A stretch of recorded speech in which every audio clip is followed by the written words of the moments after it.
Hello students, बघा projectile मोशनचे काही MCQs आपले सुरू होते. या आधीच्या लेक्चरमध्ये काही नीट बेस्ड MCQs मी तुमचे घेतले आणि तुम्हाला होमवर्कसाठी टाकले होते. परत ग्रुपवर एक फोटो शेअर केला होता. जवळपास 15 ते 16 MCQs होते, ते तुम्हाला सोडवायचे होते. सर्व विद्यार्थ्यांनी मॅक्सिमम विद्यार्थ्यांनी ते सोडवले. त्यानंतर मला फोटोज पण शेअर केले. मॅक्सिमम आन्सर्स हे बरोबर आहेत, परंतु कोणाला कुठे अडचण आली असेल परत जे तुम्हाला होमवर्क दिले होते एक शॉर्टकट लवकरात लवकर आपण ते सॉल्व्ह करून घेऊ. बघा तुम्हाला मी फोटो पाठवलेला आहेच. तर सर्वात फर्स्ट नंबरचा MCQ होता. काही थेरॉटिकल MCQs आहेत, मॅक्सिमम थेरॉटिकल आहेत आणि बरेचसे काही सॉल्व्ह करायचे आहेत. तर एकदम इझी असे MCQs आहेत. बघा सर्वात फर्स्ट MCQ आहे, for uniform acceleration in rectilinear motion which of the following is not correct. हे तुम्हाला ऑलरेडी शिकवायच्या वेळेला ज्यावेळेला आपण स्टेट बोर्डचा स्टडी करतो त्यावेळेस शिकवायच्या वेळेस याचा आन्सर ऑलरेडी तुम्हाला सांगितलेला आहे मी. ओके, बघा for uniform acceleration in rectilinear motion which of the following is not correct. Rectilinear motion means what? Rectilinear motion means linear motion. Linear motion. Rectilinear motion म्हणजेच काय आहे? Linear motion. क्वेश्चन काय विचारतो तुम्हाला, तो क्वेश्चन विचारलेला आहे for uniform acceleration in rectilinear motion which of the following is not correct.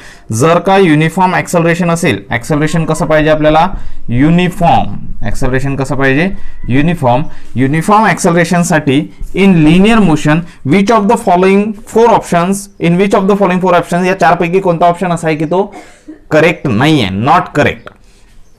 तर युनिफॉर्म ॲक्सेलरेशन केव्हा मिळते? ज्यावेळेस लिनियर मोशन असेल. तर इथं तुम्हाला ऑप्शन हे ग्राफच्या फॉर्मॅटमध्ये दिलेला आहे. सर्वात पहिला ऑप्शन आहे velocity time graph is linear.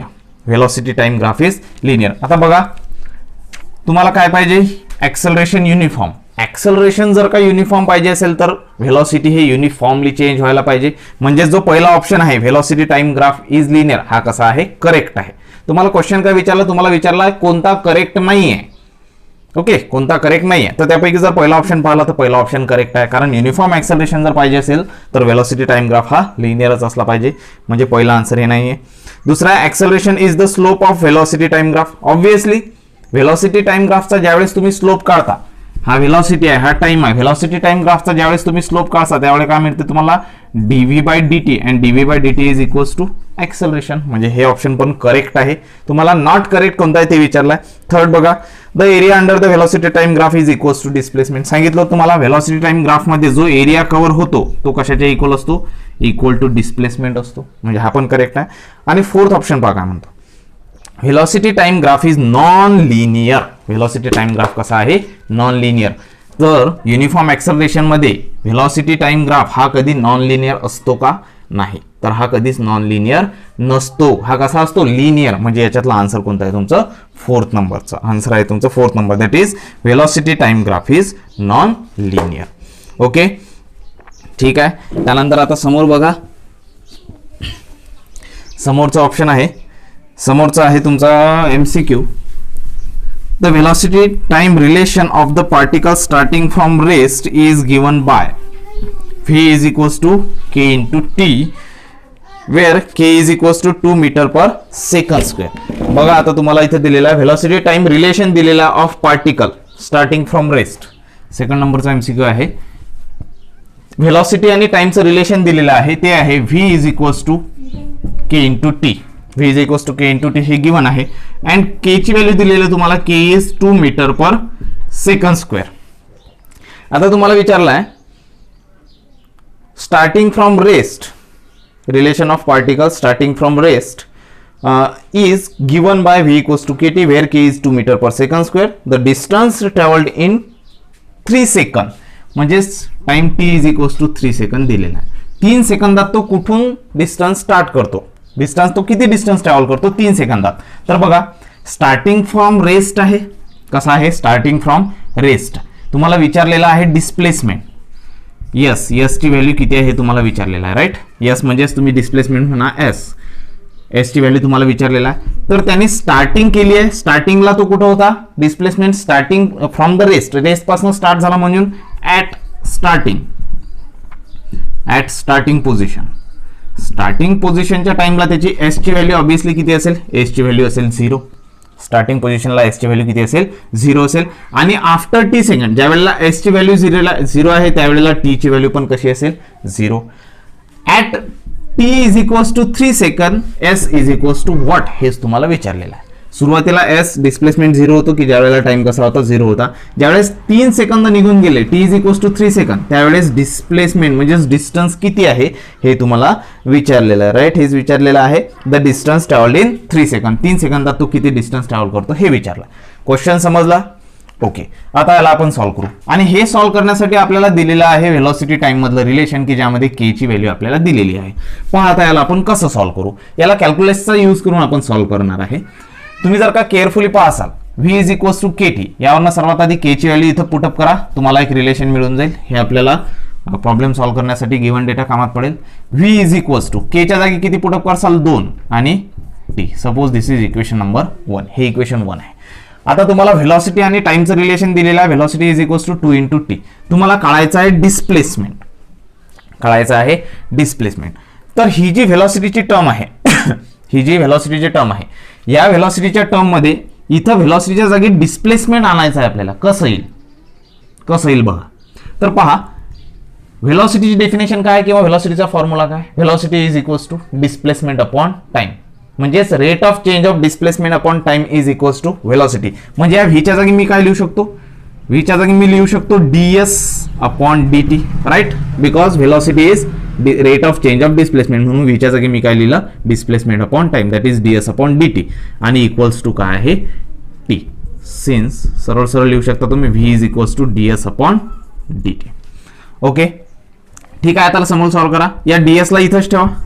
Is equals to 2t, या dt ला इकडे ट्रान्सफर करा. ds is equals to 2t into dt. 2t into dt एवढं मिळालं. आता ds काय? ds is a very short displacement. ds is a very short displacement, खूप कमी डिस्प्लेसमेंट आहे. आणि ते किती आहे? 2t into dt. तुम्हाला at t is equals to 3 सेकंदाला डिस्प्लेसमेंट काढायचं आहे. At t is equals to 3 सेकंद. त्यासाठी जर का तुम्ही केअरफुली ऑब्झर्व करसाल तर s इक्वल्स टू 0 आणि s ची व्हॅल्यू किती आहे आपल्याला काढायची आहे? ॲट t इक्वल्स टू 0 आणि t इक्वल्स टू 3. तर हे दोनही आपल्याला काय आहेत? लिमिट दिलेले आहेत. काय आहेत? लिमिट. यावरून आपण याचा लिमिट म्हणून याला यूज करू शकतो. मग लिमिटसाठी या ds ला तुम्हाला s करायचं आहे. या ds ला काय करायचं आहे? s. ds is a very short displacement. ते तुम्हाला वाढवून किती करायचं? s. म्हणजे या इक्वेशनचं तुम्ही काय करसाल? हे जे इक्वेशन इथे आहे, हे जे इक्वेशन आहे, सपोज इक्वेशन नंबर 2, या इक्वेशनला तुम्हाला काय करायचं आहे? या ds ला वाढवायचं आहे. म्हणून याचं काय घेसाल? इंटिग्रेशन. याचं काय घेसाल? इंटिग्रेशन. म्हणजे नेक्स्ट स्टेप काय होईल? Integrating above equation. Integrating above equation. परंतु फक्त इंटिग्रेट करून चालेल का? नाही. बघा, समजेल तुम्हाला समोर. मग इंटिग्रेशन करायचं या इक्वेशनचं तर काय होईल? Integration of ds is equals to 2 is constant, जो इंटिग्रेशनच्या बाहेर घेतला, 2 into integration of t into dt. 2 into integration of t into dt. परंतु इंटिग्रेट तर करायचं आहे, या ds ला वाढवायचं तर आहेच, परंतु कुठपासनं कुठपर्यंत वाढवायचं आहे? तर त्यालाच म्हणतो आपण लिमिट. तर स्टार्टिंग फ्रॉम रेस्ट म्हणजे s equals to 0, displacement of s equals to 0. 0 पासून याला काय बनवायचं आहे? s बनवायचा आहे. 0 पासून काय बनवायचं आहे? s. म्हणजे 0 टू s होईपर्यंत हा ds काय होऊन जाईल? s बनून जाईल. तसंच ज्यावेळेस s इक्वल्स टू 0 होता त्यावेळेस टाइम काय? t dt. टाइमचं function t is equals to 0 आणि t इक्वल्स टू 0 पासून हा नंतर किती झाला? 0 टू t. किती झाला? 0 टू t. आणि या t ची व्हॅल्यू किती दिली आहे? 3 सेकंद. म्हणून मी इथे काय घेतो? 0 टू 3 सेकंद. किती झाला? 0 टू 3. हे पुटअप केले आपण सॉरी, लिमिट पुटअप केले. आता बस या इंटिग्रेशनला समोर सॉल्व्ह करा. तुम्हाला कॅल्क्युलसच्या इंट्रोडक्शन मध्ये मी सांगितलेलं आहे इंटिग्रेशन आणि डेरिव्हेटिव्हचे काही फॉर्म्युलेज लिहून दिले होते. तुम्हाला डेरिव्हेटिव्हचे फॉर्म्युलेज लिहून दिले होते आणि बेसिक इंटिग्रेशनचे फॉर्म्युले सांगितले होते. ओके, पहा. मग याला जर का समोर तुम्ही सॉल्व्ह केलं तर integration of ds is what? Integration of ds is s. ds चे इंटिग्रेशन काय बनून जाईल? s. ds वाढून कुठपर्यंत वाढणार आहे? s पर्यंत, कारण त्याला लिमिट टाकलाय आपण 0 to s and limit from 0 to s. Obviously 0 to s आहे म्हणून काय होऊन जाईल? ओके, चला ठीक आहे, हे घ्या. त्यानंतर 2. आता integration of t into dt. तर एक फॉर्म्युला आहे आपल्याकडे, integration of x dx is equals to integration of x dx. तर integration of x power n suppose करा तुम्ही त्याला, x power n dx is equals to, हा फॉर्म्युला असतो x power n plus 1 divided by n plus 1. x power n plus 1 divided by n plus 1 हा formula आहे. Integration of x power n dx is equals to x power n plus 1 divided by n plus 1. मग या x power n च्या जागी function कोणतं आहे t. इथं t ची पॉवर काही नाही म्हणजेच काय आहे 1. मग काय म्हणता येईल इंटिग्रेशन ऑफ t पॉवर 1 आणि इथं काय it is the function of dt, it is the function of time, therefore here is dt. मग n ची व्हॅल्यू किती आहे इथं 1 म्हणजेच काय म्हणता येईल t पॉवर n प्लस 1 आहे म्हणजेच काय 1, n ची व्हॅल्यू आहे 1 आणि प्लस त्यामध्ये 1 ऍड करायचा आहे डिवायडेड बाय n प्लस 1. इथं n ची व्हॅल्यू किती आहे 1 आणि त्यात प्लस 1 ऍड करायचा 1 प्लस 1 म्हणजे आन्सर किती येईल तुमचा t स्क्वेअर अपॉन 2. हे कोणाचं इंटिग्रेशन झालं t power 1 into dt, t power 1 into dt हा 2 ॲज इट इज.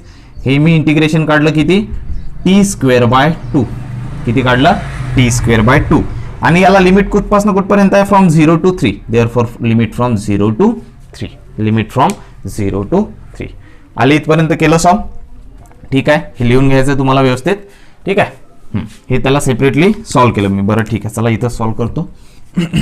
आता याला सॉल्व करायचं. आता लिमिट पुटअप करायचे. लिमिट कशा पुट करता upper limit minus lower limit. मग अप्पर लिमिट यस, या एसच्या जागी यस पुट करा. यस मायनस इथं 0 पुट केला तर यस मायनस 0 काय होऊन जाईल यस, म्हणजे हे आन्सर किती येईल तुमचं यस. याचा आन्सर आलं s is equals to 2, is equals to 2. आता टी स्क्वेअर बाय 2 आहे, लिमिट फ्रॉम 0 टू 3 आहे. हे लिमिट तुम्हाला अप्लाय करायचं आहे. तुम्ही मॅथ्समध्ये डिटेलमध्ये शिकसाल. ओके, तर आधी अप्पर लिमिट पुटअप करा. म्हणजे या टीच्या जागी सर्वात आधी 3 ठेवा, त्याला सॉल्व करा. मायनस टीच्या जागी 0 ठेवून सॉल्व करा. चला ठीक आहे, आधी टीच्या जागी 3 पुट करा. टी स्क्वेअर म्हणजे काय होईल 3 चा स्क्वेअर डिवायडेड बाय काय आहे 2. या टीच्या जागी किती पुट केला 3. अप्पर लिमिट मायनस याच्यातून लोअर लिमिट काय करायचं आहे मायनस करायचा आहे. आता हा टीच्या जागी किती पुट करसाल 0 म्हणजे इथं 0 square upon 2. Okay, s is equals to 2 into 3 square is 9 upon 2 minus 0 square upon 0 हे काय होऊन जाईल 0. ओके, हे 0 झालं म्हणजे पूर्णचं पूर्ण 0 झालं. 2 2 cancel. S is equals to 9 and it is displacement, therefore it is in metre. S is equals to 9 metre. हे झालं तुमचं आन्सर. बघा किती नंबरचं ऑप्शन आहे राईट, फर्स्ट नंबरचं ऑप्शन तुम्हाला दिलेलं आहे. किती नंबरचं फर्स्ट नंबरचं ए. हे ऑप्शन किती आहे ए इज इक्वल्स टू 9 मीटर. हे झालं तुमचं त्याचं आन्सर. अशा प्रकारे याला सॉल्व्ह करायचं. बघा एकदम इझी आहे. या इक्वेशनचा वापर करून आपण सॉल्व्ह केलं. याला डिस्प्लेसमेंटच्या टर्ममध्ये लिहिले, या डीटीला इकडे ट्रान्सफर केलं, याचं इंटिग्रेशन केलं from limit from 0 to s in time 0 to 3. हा 0 कुठून आला स्टार्टिंग फ्रॉम रेस्ट आहे म्हणून डिस्प्लेसमेंट 0 आहे आणि कुठपर्यंत गेला यस पर्यंत हे आपल्याला काढायचं आहे. स्टार्टिंगला 0 होतं म्हणून टाइम काय असेल 0 आणि इन 3 सेकंदात आपण त्याला कॅल्क्युलेट केलं तर 3 सेकंदात त्याचं डिस्प्लेसमेंट किती होईल 9 मीटर. ओके, चला घ्या लिहून, फास्टली लिहून घ्यायचं आहे. ओके, नेक्स्ट आता याच्या समोरचे बघा बरेचसे थेरॉटिकलच आहेत. Next, if 3 particles A, B and C are having velocities VA, VB and VC, which of the following formula gives the relative velocity of A with respect to B? झालेलं आहे आपले relative velocity of A with respect to B काय असतं VA minus VB, that is vector VA minus VB, म्हणजे त्याचा answer काय आहे C. Okay, next, if the particle is at rest then the XT graph can only be, you know already, बऱ्याचदा सांगितलेलं आहे parallel to time axis. Okay, हे झालेलं आहे आपलं. Next, a body is thrown vertically upward, maximum height is reached, then it will have. आता बघा हा कन्सेप्च्युअल एमसीक्यू आहे, हा तुम्हाला सांगितलेला आहे, परंतु आपण थोडंसं कारण बऱ्याचशा विद्यार्थ्यांनी म्हणजे मॅक्सिमम सर्वांचाच हा एमसीक्यू हा चुकलेला आहे. बघा त्यांनी विचारलं काय आहे तुम्हाला, लक्ष द्या केअरफुली. ओके, पहा काय म्हणतोय, a body is throne vertically upward, maximum height reach. एक ऑब्जेक्ट आहे इथं, व्हर्टिकली अपवर्ड फेकली आणि काय केली मॅक्सिमम हाईट अटेन केली. आणि maximum height obviously maximum height attain केल्यानंतर तो वरून गेल्यानंतर कुठे येईल खाली येईल. हा सपोज आहे ग्राउंड सरफेस, हा काय ग्राउंड सरफेस. हा ऑब्जेक्ट इथून फेकला, मॅक्सिमम हाईट त्याने इथं अटेन केली, हे झाली एच मॅक्स आहे त्याची, एच मॅक्स आहे. इथून काय येईल तो खाली पडेल. आता ज्यावेळेस मॅक्सिमम हाईट तो अटेंड करतो त्यावेळेस व्हेलॉसिटी किती आणि त्यावेळेस ऍक्सेलरेशन किती हे त्यांनी विचारलेलं. ओके, व्हेलॉसिटी किती आणि ऍक्सेलरेशन किती. तर पहा आता या केसवर काय होतं तुम्हाला माहित आहे, कोणताही ऑब्जेक्ट वर फेकल्यानंतर तो मॅक्सिमम हाईटवर गेल्यानंतर काय होऊन जातो तिथं स्टॉप, आणि तिथून काय तो खाली यायला लागतो. तिथं स्टॉप होतं म्हणजेच त्याची व्हेलॉसिटी काय होऊन जाईल 0. At this position velocity is equals to 0, right. Velocity काय आहे 0 आहे, नो प्रॉब्लेम. परंतु इथं ऍक्सेलरेशन काय होईल, मग तुम्ही हा विचार करसाल इथं व्हेलॉसिटी 0 आहे, मग व्हेलॉसिटी ज्यावेळेस 0 असते त्यावेळेस ऍक्सेलरेशन काय होतं? 0 होतं. हेच आन्सर मॅक्सिमम विद्यार्थ्यांनी सॉल्व्ह केलं, परंतु it is wrong. But it is wrong. का रॉंग आहे? कारण इथं आल्यानंतर व्हेलॉसिटी 0 आहे, नो डाऊट व्हेलॉसिटी काय झाली? 0 झाली, परंतु यावर ऍक्सेलरेशन अजूनही ऍक्ट होतच आहे. ऍक्सेलरेशन अजूनही ऍक्ट होतच आहे. आणि ते ऍक्सेलरेशन किती असतं आणि कोणत्या डायरेक्शनने असतं? तो खालच्या डायरेक्शनने येत आहे, म्हणजेच डाऊनवर्ड डायरेक्शनने. त्याच्यावर कोणतं ऍक्सेलरेशन ऍक्ट होत आहे? Acceleration due to gravity, that is A is equals to G and which is minus, which is in downward direction. म्हणजे इथं जरी व्हेलॉसिटी 0 असली तरी या पॉइंटवर ऍक्सेलरेशन 0 आहे असं म्हणसाल का तुम्ही? नाही, ऍक्सेलरेशन 0 नाहीये. तिथे ऍक्सेलरेशनची व्हॅल्यू आहे की जी डाऊनवर्ड डायरेक्शनने ऍक्ट होत आहे, and which is equal to the acceleration due to gravity, that is minus 9.8 metre per second square. आणि ही कशी आहे? मेजरेबल आहे, म्हणजेच कशी आहे? फायनाईट व्हॅल्यू आहे. मेजरेबल आहे म्हणजेच कशी आहे? फायनाईट व्हॅल्यू आहे. मेजरेबल नसती तर इनफायनाईट झाली असती. कशी आहे? मेजरेबल आहे, मोजू शकतो, त्याला म्हणतो आपण finite value.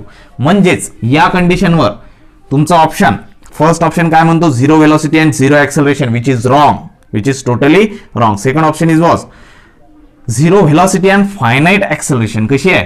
0 velocity and finite acceleration. It is the correct answer. That is second number. That is second number.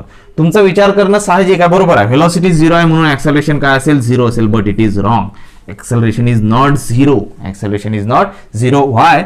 Because at this position also the acceleration which is always acting in downward direction to that object. असं नाही इथंच object इथं असला तरीही त्यावर acceleration create होतच आहे, आणि ते कसं आहे? डाऊनवर्ड डायरेक्शनने. किती आहे? Downward direction. इथं असला तरी ऍक्सेलरेशन तेच आहे. किती आहे? 9.8 मीटर पर सेकंड, आणि ते किती आहे? डाऊनवर्ड डायरेक्शनने. इथे असला तरी ते कसं आहे? डाऊनवर्ड डायरेक्शननेच त्यावर ऍक्सेलरेशन ऍक्ट होत आहे. तुम्हाला आठवत असेल तर प्रोजेक्टाईल मोशन मध्ये आपण बघितलं होतं. प्रोजेक्टाईल मोशन मध्ये म्हणजेच त्याचे ज्यावेळेस पॅरामीटर काढले त्यावेळेस हा प्रोजेक्टाईल असा मूव्ह होत आहे, त्यावेळेस प्रत्येक ठिकाणी प्रत्येक वेळेस काय होत आहे? ऍक्सेलरेशन ऍक्ट होत आहे, आणि ते कसं होतं? Downward direction. मी कधी म्हटलं का याचं ऍक्सेलरेशन 0 झाला? नाही, it is not 0 throughout the motion. It is always in downward direction, and which is equals to minus g. Okay, झाला डाऊट क्लिअर? ठीक आहे. ओके, हा झाला 5th नंबरचा MCQ. Then 6th number, which of the following is not a projectile. या समोरच्या 4 option पैकी कोणता प्रोजेक्टाईल नाही? Not a projectile. सर्वात फर्स्ट आहे a bullet fire from gun. A bullet fire from gun. पहा, प्रोजेक्टाईल आहे का रे? प्रोजेक्टाईल मोशन कशाला म्हणसाल? एखादा ऑब्जेक्ट तुम्ही व्हर्टिकली थ्रो केला under the effect of gravity आणि समोर जाऊन कुठेतरी तो खाली पडला. एक बुलेट गन मधून बुलेट फायर केली. बुलेट फायर केल्यानंतर तुम्ही म्हणसाल सर बुलेट तर स्ट्रेट लाईन मोशन मध्ये जाईल. कशी जाईल? स्ट्रेट लाईन मोशन मध्ये जाईल.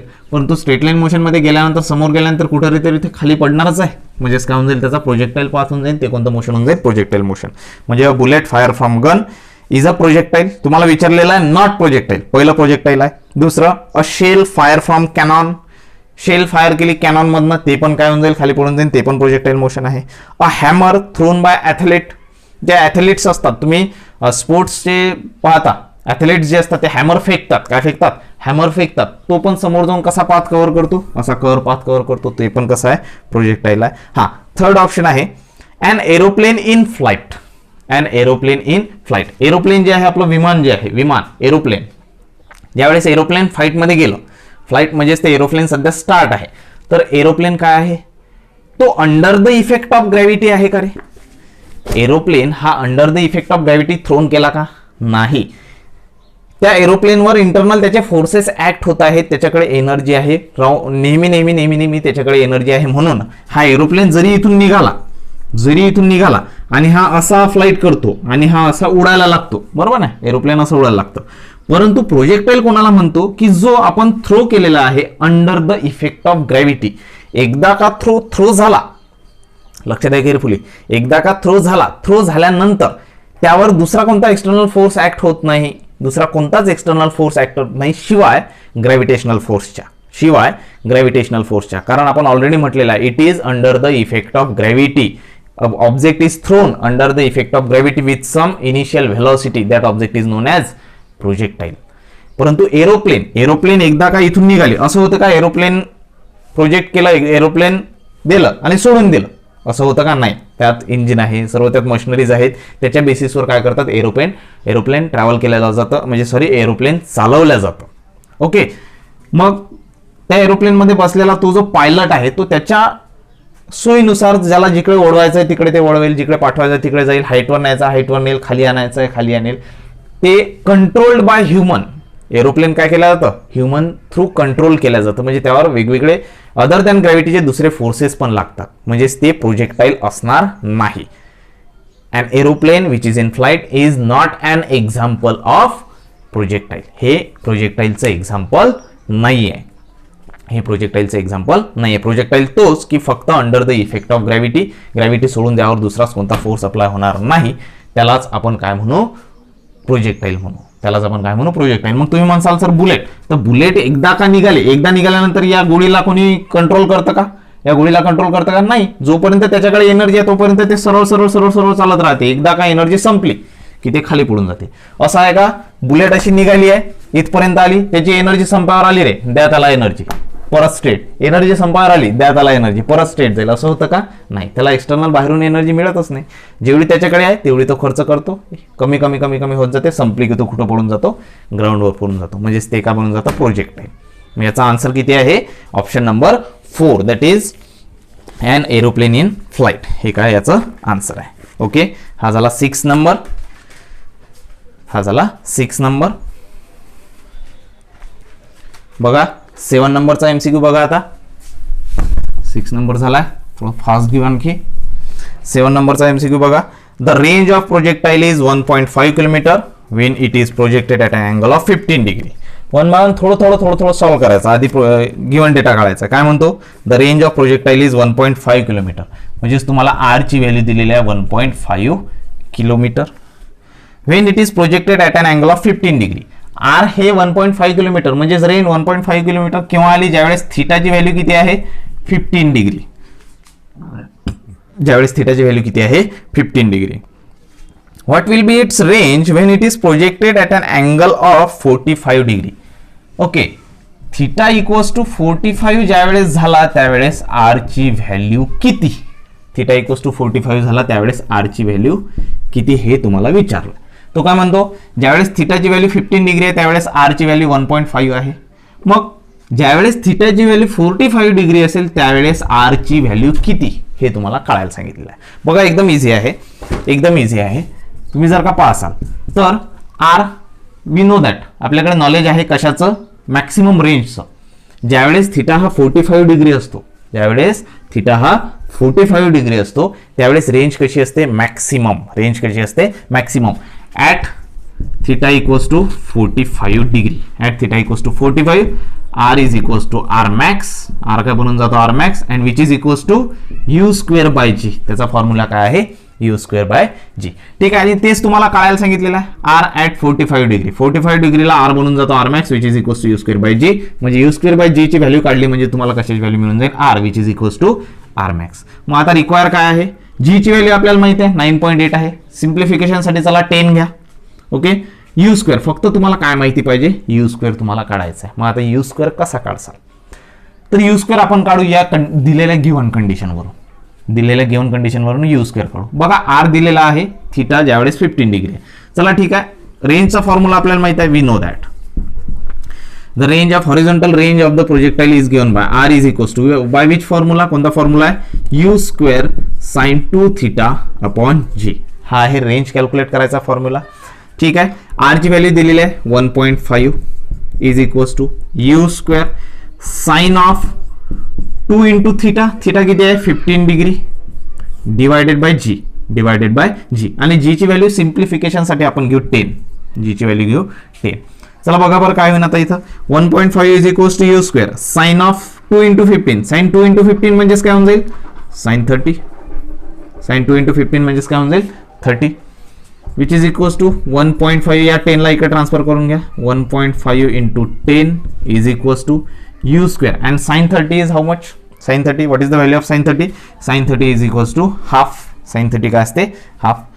चला ठीक आहे, बघा याचं कॅल्क्युलेशन करा, हाफ याला इकडे ट्रान्सफर करा, तुम्हाला यू स्क्वेअरची व्हॅल्यू मिळेल. यू स्क्वेअरची व्हॅल्यू इथं पुट करा, आन्सर मिळून जाईल तुम्हाला. काय येईल मग, 1.5 into 10 is 15 is equals to u square divided by 2. Therefore u square is equals to 15 into 2. Therefore u square is equals to 30 metre per second velocity आहे ना, म्हणून युनिट काय 30 मीटर पर सेकंड. बघा u स्क्वेअर ची value मिळाली. आता ही value इथे पुट करा. Therefore R max is equals to, therefore R max is equals to, परंतु हा चला ठीक आहे, आर मॅक्सचा फॉर्म्युला तुम्हाला आठवला नाही तर डायरेक्ट बाय फॉर्म्युला सॉल्व्ह करायचं. आर इज इक्वल्स टू, ठीक आहे, R is equals to formula आपला u square sine 2 theta upon G, you square sine 2 theta upon g. चला व्हॅल्यूज पुट करा. R is equals to you square ची value सध्याच काढली 30 sign of 2 theta 2 into 45, 45 च्या वेळेस विचारलेलं ना, 2 इंटू 45 म्हणजे किती होऊन जाईल 90 sine 90 divided by g. Therefore R is equals to you square is 30 sine 90 is 1 divided by g, g is equals to 10, 0 0 cancel. R is equals to 3 in kilometre. कशात विचारलेला आहे तुम्हाला किलोमीटर, ही किलोमीटर दिलेला ना किलोमीटर, म्हणजे R ची value किती आली तुमची 3 kilometre. This is your answer. म्हणजेच ज्यावेळेस थिटा 15 डिग्री आहे त्यावेळेस आर ची व्हॅल्यू येते 1.5 आणि ज्यावेळेस थिटा हा 45 डिग्री केला त्यावेळेस आर ची व्हॅल्यू येऊन जाईल 3 किलोमीटर. आणि तेच काय मॅक्सिमम रेंज बघा यू स्क्वेअर बाय जी. हा जर फॉर्म्युला डायरेक्ट आठवते तर u square is equals to 30, g is equals to 10, 0 0 cancel. Answer is 3 kilometre. Okay, ठीक आहे. So this is your answer of the 7th number MCQ. ठीक आहे, हा झाला 7 नंबरचा. नाव द नेक्स्ट, चला लिहून घ्या फास्ट लिहून घ्यायचं आहे तुम्हाला. नेक्स्ट आहे 8 नंबरचा. बघा एकदम इझी आहे, थेरॉटिकल MCQ आहे. Which of the following remains constant for a projectile fired from the earth. सांगा याचा आन्सर काय. सर्वांनी करेक्ट दिलेला आहे आन्सर ऑलरेडी याचं.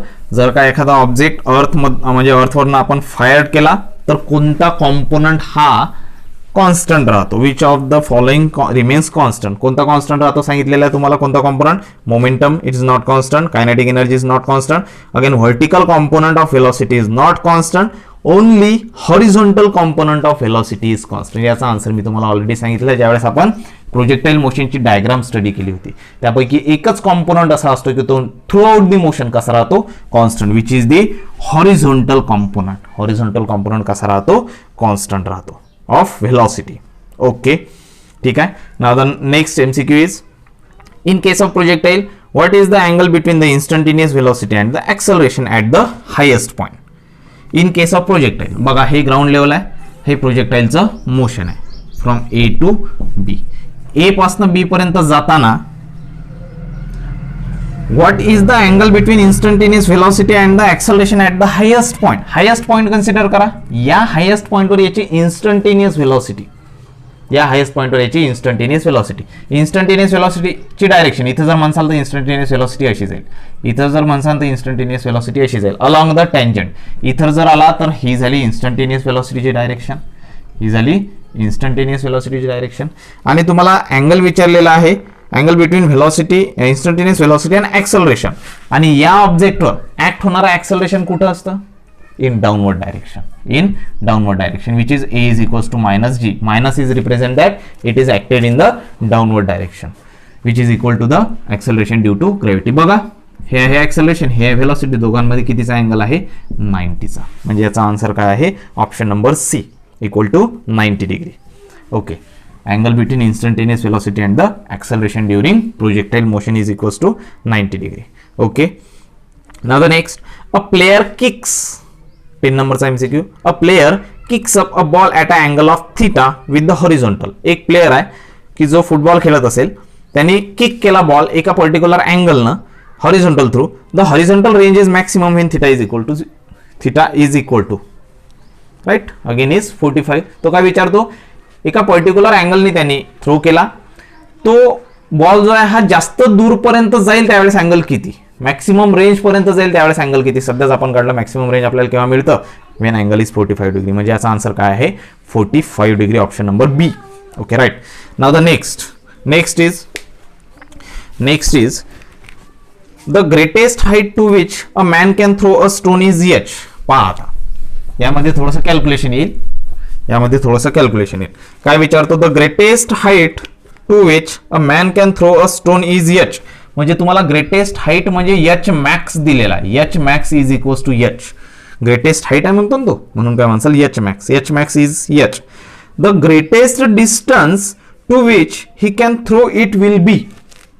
विल बी म्हणजे तो कॅल्क्युलेट करायचा आहे. ग्रेटेस्ट डिस्टन्स, ग्रेटेस्ट डिस्टन्स आहे म्हणजेच काय आर मॅक्स. तर त्याचा आर मॅक्स किती, आर मॅक्स किती, आर मॅक्स किती.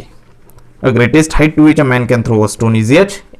एका व्यक्तीने एक स्टोन फेकला, ज्यावेळेस greatest height H, H max किती होती H.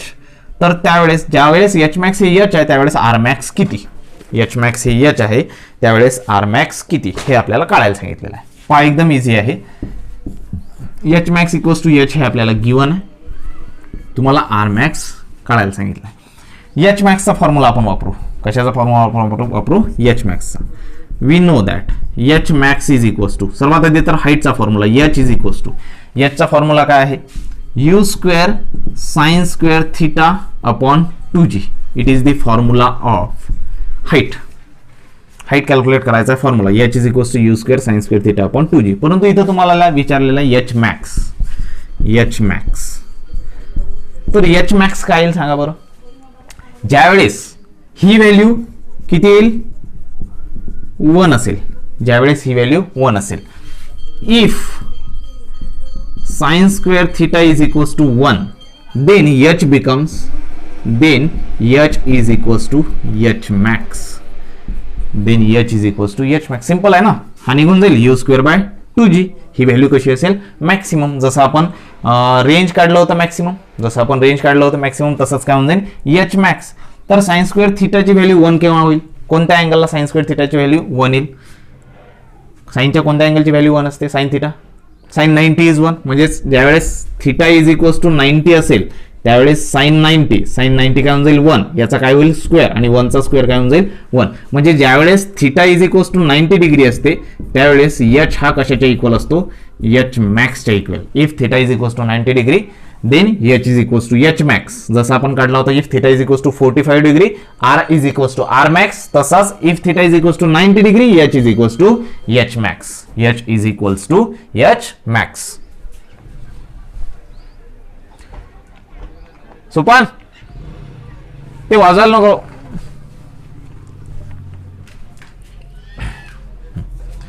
H is equals to H max.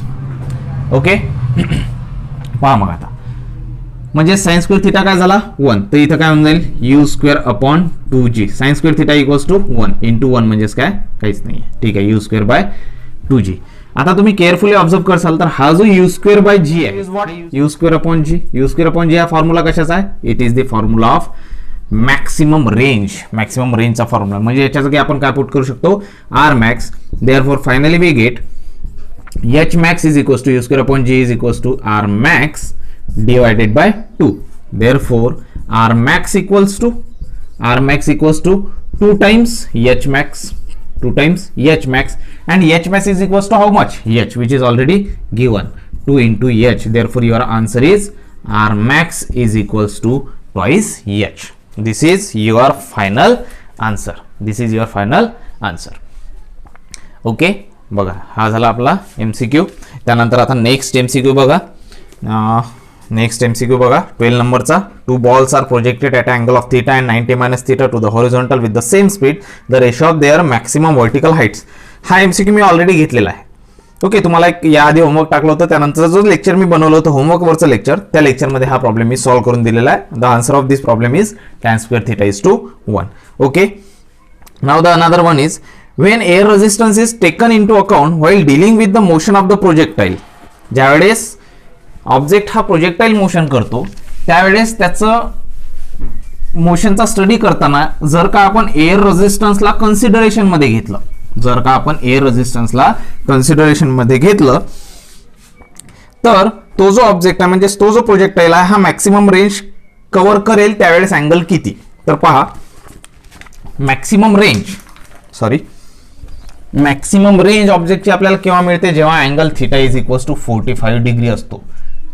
At theta equals to 45 degree R equals to R max. But in this case the air resistance is neglected, neglected. Air resistance कसं असतं, neglect असतं. Neglect केलं असतं हे त्यावेळेस मी सांगितले होते. ज्यावेळेस आपण प्रोजेक्टाईल मोशनचा स्टडी केला होता त्याच्या डायग्रामचा, त्यावेळेस आपण एअर रेझिस्टन्सला काय केलेला आहे, निग्लेक्ट केला आहे. परंतु जर का एअर रेझिस्टन्स हे कन्सिडरेशन मध्ये घेतलं तर त्यावेळेला जर का आर हा आर मॅक्स पाहिजे असेल तर theta should be greater than 45 degree. थीटाची व्हॅल्यू किती असली पाहिजे, 45 डिग्री. कारण sorry greater than 45 degree. Air resistance जर का कन्सिडरेशन मध्ये घेतला तर एअर रेझिस्टन्सचा अपोज त्या प्रोजेक्टाईलला होईल, म्हणजे त्याची स्पीड कमी होईल. स्पीड कमी होईल म्हणजेच तो मॅक्सिमम रेंज कव्हर करू शकणार नाही. म्हणून थीटा हा कसा असला पाहिजे, ग्रेटर दॅन 45 डिग्री. एकदमच जास्त 45 डिग्री पेक्षा जास्त, मग तुम्ही म्हणसाल 45 डिग्री पेक्षा डायरेक्ट 60 डिग्री 90 डिग्री, नाही, जास्त नाही, just greater than 45 degree. Okay, sorry, just greater than 45 degree तो असला पाहिजे. हे झालं याचं answer. Now the next one is 14th number. The maximum height attain by projectile is found to be equal to 0.433 of projectile range of horizontal range. The angle of projection of this projectile is. बघा समोरचा MCQ आहे, तो पण एकदम easy असा MCQ आहे. तुम्हाला दिलेला आहे the maximum height attain by projectile is, म्हणजेच H max is equals to किती आहे, H max is equals to 0.433. 0.433 maximum height attain by projectile is equal to 0.433 of horizontal range. 0.433 of horizontal range म्हणजे horizontal रेंजच्या किती पटीत आहे, 0.433, म्हणजे याला मल्टिप्लाइड बाय काय म्हणजे हॉरिझॉन्टल रेंज. मग एच मॅक्स आहे त्यावेळेला आर पण काय असतो, मॅक्स असतो. हे आहे तुम्हाला given. Horizontal range, horizontal maximum range attain by the projectile is equal to 0.433 times of किंवा 0.433 ऑफ आर मॅक्स. ओके, हे गिवन आहे. याच्यावरून तुम्हाला कॅल्क्युलेट करायला सांगितलं, हे कंडिशन गिवन आहे. आणि त्यावेळेस थीटाची व्हॅल्यू किती हे given. At this condition theta is equals to how much. बघा एकदम इझी आहे. एच मॅक्स आहे, आर मॅक्स आहे, दोघांचे फॉर्म्युले तुमच्याकडे आहेत. ओके, एच मॅक्स डायरेक्ट जर का फॉर्म्युला टाकला तुम्ही तर काय होऊन जाईल, u square sine square theta upon twice g is equals to, हा आहे 0.433. R max is how much, R max is u square sine 2 theta upon G. You square sine 2 theta upon g. मी theta यासाठी इथे ठेवला कारण आपल्याला theta आपल्याला calculate करायचा आहे. तर पहा काय होईल, हा U square by G, you square by G इथं कॅन्सल. हा साइन स्क्वेअर थीटा समोर काय येईल पहा, साइन स्क्वेअर थीटा हा डिवायडेड बाय 2 आहे, तो तिकडे ट्रान्सफर करा. काय होऊन जाईल 2 into 0.433 into sine of 2 theta into sine of 2 theta. Okay, sine 2 थीटाचा फॉर्म्युला आपल्याला माहिती आहे. साइन 2 थीटाचा फॉर्म्युला आपल्याला माहिती आहे.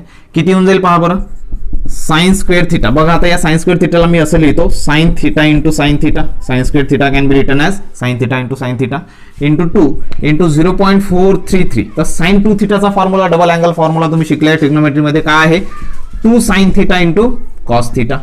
2 sine theta into cos theta. Okay, हा फॉर्म्युला आहे. आता यामधला एक साइन थीटा आणि हा एक साइन थीटा झाला कॅन्सल. मग इथं काय राहील साइन थीटा. या साइन थीटाला इथंच ठेवतो, या कॉस थीटाला इकडे ट्रान्सफर करतो, तो येईल याला डिनॉमिनेटर मध्ये. Sine theta upon cos theta is equals to 2 into 2 is 4, 2 into 2 is 4, 4 into 0.433, 4 into 0.433. मग आता याला जर तुम्ही सॉल्व्ह करसाल तर साइन अपॉन कॉस काय येतो रे, साइन अपॉन कॉस येतो tan theta which is equals to याचं मल्टिप्लिकेशन करा, किती होऊन जाईल. ओके, दॅट इज 1.733 हे येईल याचं मल्टिप्लिकेशन. आणि याला जर सॉल्व्ह करसाल theta is equals to tan inverse of 1.732. Okay, this is your formula, sorry this is your answer theta tan इनवर्सच्या फॉर्मॅटमध्ये. परंतु तुम्हाला एमसीक्यू मध्ये विचारलं आहे त्याच्या डिग्रीमध्ये. मग जर का तुम्ही लॉग टेबलमध्ये पासाल तर टॅन थीटा ही जी एवढी व्हॅल्यू आहे ही येते ज्यावेळेस थीटाची व्हॅल्यू किती असते 60 डिग्री. ज्यावेळेस थीटाची व्हॅल्यू किती असते 60 degree. When theta is equals to 60 degree then theta equals to tan inverse of 1.733. म्हणजे टॅन इनवर्स ऑफ 1.732 ची व्हॅल्यू किती आहे, theta equals to 60 degree. This is your answer. हे आहे तुमचं आन्सर. ओके, ठीक आहे, झालं 14th नंबरचं. आता 15th नंबरचं पहा. An object thrown from a moving bus is an example of. एक बस मुव्हिंग आहे, तुम्ही त्यात बसलेले आहे, बसमधून तुम्ही काहीतरी बाहेर फेकलं तर ते एक्झाम्पल कशाचं असेल. ऑब्व्हियसली एक्झाम्पल कशाचं असेल रे ते, under the effect of gravity freely फेकलेला आहे तुम्ही, कोणी कंट्रोल केलं का त्याला नाही. It is the example of projectile motion. Uniform circular motion आहे का नाही, सर्क्युलर मोशन करतो का नाही. रेक्टिलिनियर मोशन आहे का, रेक्टिलिनियर म्हणजे स्ट्रेट जातो का, तो नाही जात, असा फेकल्यानंतर खाली पडतो ते पण नाही. मोशन इन वन डायमेन्शन आहे का, नाही.